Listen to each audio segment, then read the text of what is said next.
तक हमने जितने भी अरिथमेटिक ऑपरेशंस देखे हैं वो वेक्टर्स के हवाले से देखे हैं। वेक्टर्स के अलावा हाँ, लीनियर अलजेब्रा के अंदर एक और पॉपुलर जो कॉन्सेप्ट है वो मैट्रिक्स का है। मैट्रिसेस जो हैं वो भी हम डिफ़ाइन कर सकते हैं पाइथन के अंदर। और जैसे कि आप को आइडिया होना चाहिए इंट्यूटिवली कि जो लिस्ट ऑफ लिस्ट्स हमने देखी थी उसको यूज़ करके हम मैट्रिक्स डिफ़ाइन कर सकते हैं। ठीक है, तो जो मैट्रिक्स है वो मैं आपको बता दूं कि वो लिस्ट ऑफ लिस्ट होता है। ठीक है, और डेफिनेटली उसमें हम फ्लोटिंग पॉइंट्स जो हैं वो यूज़ करेंगे। और ये हमने डिफ़ाइन किया है बेसिकली अगर हमने टाइप एनोटेशन करनी है। ठीक है, अभी हम टाइप एनोटेशन नहीं कर रहे, जस्ट मैं आपको बता रहा हूँ कि एक मैट्रिक्स ए जो है जिसमें 2 रोज़ और 3 कॉलम होंगे उसको हम कैसे डिफ़ाइन करेंगे। तो इसमें ये 1 2 3 आ गया, उसके बाद हमारे पास लेट्स से 4 5 6 आ गया। इस तरह से हमने एक जो मैट्रिक्स है वो डिफ़ाइन कर लिया। उसकी जो है 2 रोज़ हैं और 3 कॉलम्स हैं। इसी के निस्बतन अगर हम ये देखना चाहें कि एक मैट्रिक्स जिसकी 3 रोज़ और 2 कॉलम्स होंगे लेट्स से, वो कैसे हम डिफ़ाइन करेंगे, वो हम इसी तरह से लिस्ट ऑफ लिस्ट्स बना लेंगे 1 2 लेट्स से 3 4 और 5 6। ठीक है, तो ये हमारे पास एक और मैट्रिक्स जो है वो हमने डिफ़ाइन कर लिया। सो बेसिकली आइडिया क्या है? आइडिया ये है कि मैट्रिक्स के अंदर हमारे पास रोज़ और कॉलम्स होते हैं।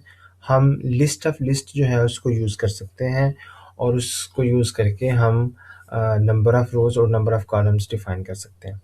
ठीक है, इसमें एक जो कॉमन ऑपरेशन होता है मैट्रिक्स पे वो होता है शेप का। ठीक है, शेप क्या होती है बेसिकली कि हम ये देखना चाह रहे होते हैं कि ये जो हमारे पास मैट्रिक्स है इसकी शेप क्या है। शेप यानी कि डायमेंशंस जो हैं इसकी, कितनी रोज़ हैं, कितने कॉलम्स हैं। ठीक है, तो वो हम कैसे जो है डिफ़ाइन कर सकते हैं शेप। शेप हम डिफ़ाइन कर सकते हैं जी ऐसे, एक फंक्शन हम डिफ़ाइन कर लेते हैं शेप के नाम से, जो कि एक मैट्रिक्स जो है वो रिसीव करेगा। ठीक है, और वो रिटर्न करेगा, बल्कि रिटर्न करने से पहले हमें उसको इंपोर्ट करवाना पड़ेगा। हम कहते हैं जी फ्रॉम टाइपिंग इंपोर्ट टपल। ठीक है, अब हम डिफ़ाइन करते हैं शेप को। ठीक है, ये एक मैट्रिक्स रिसीव करेगा और ये एक टपल जो है वो रिटर्न करेगा, उसमें एक इंटीजर और दूसरा भी इंटीजर होगा। ठीक है जी, शेप शेप शेप, ये शेप के स्पेलिंग में कुछ इश्यूज था। अच्छा जी, तो इसमें हम कैसे निकालेंगे number of rows? Number of rows कैसे निकालेंगे जी? इसमें हम लेंथ अगर लेंगे तो वो हमारे पास नंबर ऑफ़ रोज़ आ जाएंगे। ठीक है, इसी तरह से अगर आप नंबर ऑफ़ कॉलम्स हम निकालना चाहते हैं तो वो हम लेंथ लेंगे, पहली रो की लेट से ले लेते हैं, तो वो हमारे पास नंबर ऑफ़ कॉलम्स आ जाएंगे। ठीक है, इसको हम रिटर्न करवा देते हैं जी नंबर ऑफ़ रोज़ को और नंबर ऑफ़ कॉलम्स को। ठीक है, लेट्स से मैं प्रिंट करता हूँ जी कि शेप मैं देखना चाह रहा हूँ किसकी 1 2 3 और 4 5 6। ठीक है, तो ये देखें इसमें क्या मसला हो गया। हाँ जी, इसमें ये मसला हुआ कि ये इसको वेक्टर की फॉर्म में हमने नहीं दिया। ठीक है, तो इसको वेक्टर की फॉर्म में दिया तो ये देखें ये बता रहा है कि इसकी शेप जो है इसमें 2 रोज़ हैं और 3 कॉलम्स हैं। ठीक है, इसी तरह से हम इस पे और कुछ ऑपरेशंस जो हैं वो परफॉर्म कर सकते हैं। ठीक है, इसको मैं क्लियर कर देता हूँ। लेट्स से मैं कोई रो गेट करना चाहता हूँ एक मैट्रिक्स ए की, और साथ में मैं रो नंबर भी एज एन आर्गुमेंट पास कर देता हूँ और ये जो फंक्शन है ये मुझे एक वेक्टर रिटर्न करेगा।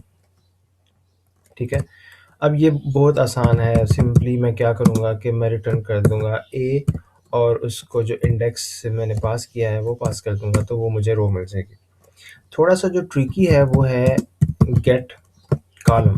ठीक है, कॉलम जो है वो मैं कैसे गेट करूँगा, तो उसके लिए उसी तरह से मैं मैट्रिक्स इसको पास करूँगा और एक इसको इंडेक्स जो है कॉलम का वो पास करूँगा और ये रिटर्न करेगा जी अगेन एक वेक्टर ही रिटर्न करेगा ये भी। अच्छा, अब ये मैं कैसे करूँगा, इसके लिए मैं लिस्ट कंप्रीहेंशन यूज़ करनी पड़ेगी मुझे।